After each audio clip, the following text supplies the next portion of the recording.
برحب بكل متابعيني في القناة، برحب بكل متابعيني الجداد. اهلا بيكم، نورتوا مطبخ توتي. هنعمل مع بعض النهاردة مخلل اللفت بكل التكات اللي تخلي اللفت يعيش معاكي مدة طويلة بنفس اللون وبنفس القرمشة. ولو عايزة تحافظي عليه سنة كاملة هتعرفي ازاي تحافظي عليه، وهيفضل عندك برضو بنفس اللون والطعم ومش هيطرى معاكي خالص. لو عجبكم الفيديو اعملوا له لايك، وما تنسوش تدعموني بالاشتراك في القناة وتفعيل الجرس على كلمة الكل عشان يوصل لكم كل إشعار جديد بكل وصفة أنا بعملها إن شاء الله. زوروا قناتي هتلاقوا فيها وصفات كتير سهلة ولذيذة وحلوة، شكلها حلو طعمها أحلى، مكوناتها اقتصادية وبعملها بطريقة سهلة. يلا نبتدي فيديو النهاردة. أنا جبت كمية من البنجر، كمية من اللفت ونقعتها لأن بيبقى فيه كمية من التراب أو الطينة كتير، وغسلته كويس جدا وحطيت معاه كمان بنجراية عشان اعزز اللون بتاعه. في ناس بتخلله من غير بنجر، بتعتمد على لون اللفت نفسه، دي طريقة ناجحة برضو وانا بعملها، بس انا حبيت اعزز اللون عشان يبقى شكله حلو في التصوير. هنبتدي بقى نقطع البنجر بتاعي، يا اما هتقطعي بالسكينة يا اما لو عندك قطاعة مشرشرة هتقطعي بيها، يعني اللي موجود عندك المتوفر قطعي بيه. بس انا بفضل المشرشرة، بتدي شكل جميل وكمان بتديله يعني الشكل كده زي الجاهز بالظبط. جيبي البنجرايه تكون متماسكه، ما تكونش قلبها طري عشان تعيش معاكي مده طويله. وجيبي كمان لونه يكون بنفسجي غامق زي ما انت شايفه كده، عشان لو مش هتحطي بنجر يديكي لون جميل من غير البنجر. انا هبتدي بقى اقطع اللفت بتاعي، فانا قطعت اللفت على اتنين، هي كان حجمها صغير، وبعد كده هبتدي اقطعها صوابع. طبعا قطعيها بالحجم اللي انت عايزاه وبالشكل اللي انت عايزاه، ممكن يكون شكل عشوائي او ممكن يكون شكل صوابع زي ما انا عامله كده. شايفين القطعه المشرشره بتدي شكل جميل ازاي؟ هي رخيصه جدا، هتلاقيها في اي محل ادوات منزليه، وسعرها رخيص جدا جدا، وبتنفع في حاجات كتير كمان. هبقى اعمل لكم ريفيو عنها لان استخداماتها كتير جدا، يعني هي سعرها رخيص بس فعلا بتساعد جدا في المطبخ. هبتدي اقطع بقى كمية اللفت كلها. هتلاقوا عندي كمان في القناة انا خللت الليمون وخللت الخيار بطريقة ناجحة جدا، وكمان عملت قبل رمضان اللي فات آه، المخلل المشكل او الترشي بطريقة سهلة جدا، وكان ناجح جدا جدا، وكان طعمه احلى من الجاهز. حتى انا لما قدمت منه في رمضان كمان كل اللي اكل منه كان بيحسبه جاهز، ما كانش بيحسب ان انا اللي عاملاه. هسيب لكم رابط الفيديوهات التلاتة في صندوق الوصف لو حابين تشوفوهم. طبعا اللفت الصغير انا بقطعها على اتنين، ولما تكون وحدة اللفت كبيرة طبعا هقطعها على كذا واحدة. هبتدي اقطع الكمية كلها بنفس الطريقة زي ما انتوا شايفين.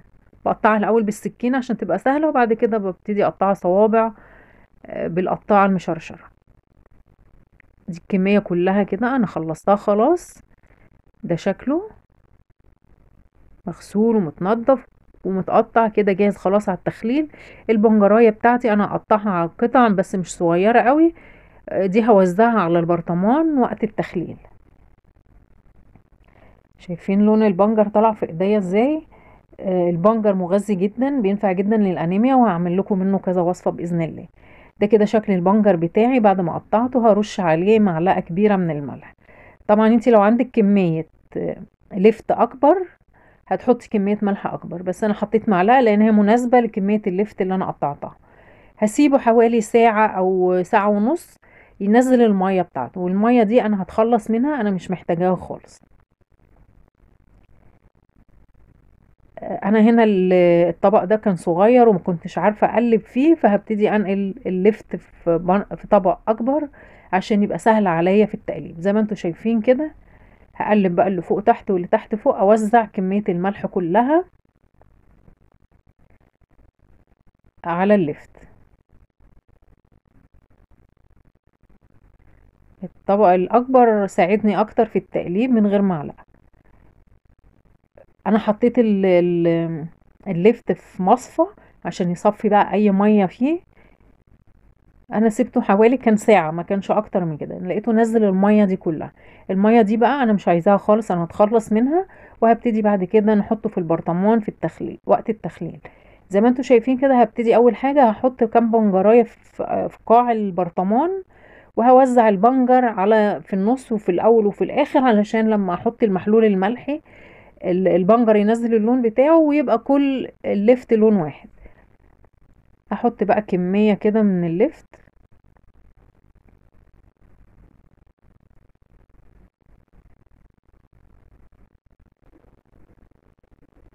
لو انتي لسه متابعة الفيديو اعملي لايك للفيديو، ما تنسوش تدعموني بالاشتراك في القناة وتفعيل الجرس على الكل عشان يوصل لكم كل اشعار جديد بكل وصفة انا بعملها ان شاء الله. هنا كمان انا حطيت بنجر في الطبقة الوسطانية. انا زي ما قلت لكم اوزع البنجر في القاع وفي النص وفوق عشان لون البنجر يتوزع على البرطمان كله. في الفيديو كمان دلوقتي هعلمك ازاي تعملي محلول ملح مظبوط لكل انواع المخلل بطريقة سهلة جدا جدا. في ناس بتدوب الملح وبتشوف الملوحة مظبوطة ولا لا عن طريق البيضة، بس الطريقة ديت مش بتظبط مع كل الناس. انا هعلمك طريقة سهلة تستخدميها مع كل انواع المخلل، وهيطلع ملحه مظبوط ومش حادق ومش عادل. انا هنا مليت البرطمان زي ما انتم شايفين، وهبتدي اضيف الكمية اللي باقية في برطمان تاني. طبعا الكمية كلها كانت ممكن تيجي برطمان واحد لو كبير، بس انا البرطمان اللي عندي صغير فوزعتها على 2. وبرضو حطيت بنجر معاه علشان اللون. بصوا بقى الخطوة دي، انا هحط معلقة صغيرة من السكر في برطمان المخلل، واحط هنا واحط هنا طبعا عشان يبقى الطعم كله واحد. السكر هيحافظ لي على البنجر انه يعيش مدة طويلة وما يطراش. وهحط كمان معلقة من الشطة، ودي اختياري لو انت عايزة تحطي له شطة، بس هي المعلقة في كمية المية اللي في البرطمان كله او كمية المحلول الملحي مش هيبقى حراق ولا حاجة، بس برضو اهي مادة بتساعد برضو على الحفظ. وهحط كمان معلقة من الخل. الخل هيديني بقى القرمشة وهيحافظ لي عليه مدة طويلة. يبقى انا حطيت سكر وحطيت خل وحطيت شطة. انا حطيتهم كده على سطح البرطمان، والمحلول الملحي لما هنزله هينزل بقى كل الحاجات اللي انا حطيتها دي، هيوزعها على كل البرطمان. عايزه تحطيه الحاجات دي في الميه او في المحلول الملحي مفيش مشكله، بس انا بوريكم طريقتي اللي انا بعملها في البيت يعني. انا عندي هنا مجين من الميه، هزودهم مج كمان، ده المج التالت، وده المج اللي انا مستخدماه المج بتاع الشاي العادي اللي موجود في اي بيت. كمية الملح بقى اللي هحطها، كل مج من المية بياخد معلقة كبيرة من الملح، وده معيار مظبوط جدا انا معتمداه في كل المخللات وبيطلع معايا المخلل مظبوط جدا جدا. دي اول معلقة والتانية وكمان التالتة. ولو عوزت محلول ملح تاني ازود بيه البرطمانات، انا زودت شوية لان المعالق ما كانتش مليانة قوي.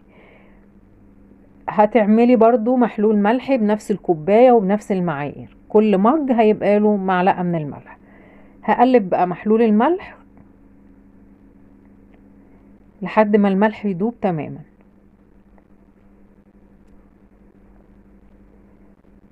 لو عايزة تحافظي على البنجر مدة سنة كاملة هتخلليه بس بمية بملح بنفس المعايير اللي انا قلتلك عليها ومعلقة من السكر، لكن مش هتحطي خل. الخل في خلال السنة هيخليه يطرى، لكن احنا عشان بنخلله مدة شهر او شهرين فاحنا بنحط معلقة الخل عشان نحافظ عليه.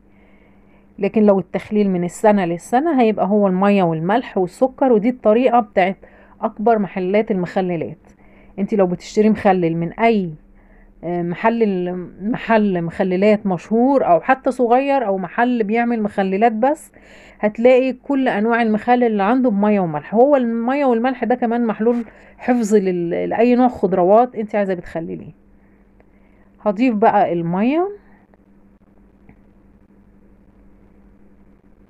وانا هسيب المخلل بتاعي 4 ايام، وبعد 4 ايام هنبتدي ناكل منه وبيبقى زي الفل وطعمه كويس واحلى من الجاهز كمان، وحاجة نظيفة انت عاملاها بايديكي. يلا اعملوا لايك للفيديو وشيروه عشان الفايدة تعم.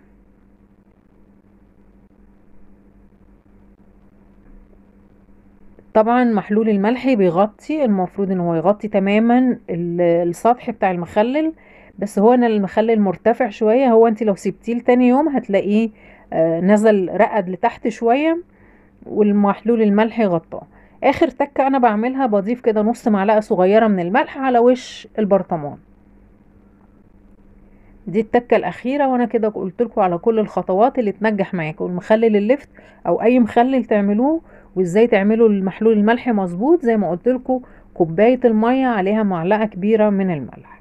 هبتدي اغطي البرطمانات بتاعتي، ولما يتخلل هبقى ارجع لكم علشان تشوفوا المخلل بقى شكله ايه. لو عايزة تخلليه من السنة للسنة جيبي اللفت الصغير يكون قلبه جامد. انا بوريكم هنا، شايفين اللون ابتدى يبان ازاي بتاع المية بتاعة اللفت. عايزة اقول لكم ان هو ابتدى يلون وبقى لونه بامبي اهو. هتجيبي اللفت الصغير وهتخليه سليم زي ما هو في اي برطمان كبير، وتحطي له محلول الملح والسكر، وكده هتحافظي عليه من السنة للسنة. شايفين بقى اللون بعد 4 ايام استوى وطعمه جميل جدا وشكله جميل كمان زي ما انتم شايفين. ما تستغنوش عن القطعة المشرشرة دي، رخيصة جدا لكن بتدي شكل جميل للمخللات وللخضروات عموما. لو هتعملي شوربة خضار بتبقى شكلها حلو برضه. انا فضيت البرطمان الصغير في طبق عشان تشوفوا اللون وتشوفوا الجمال.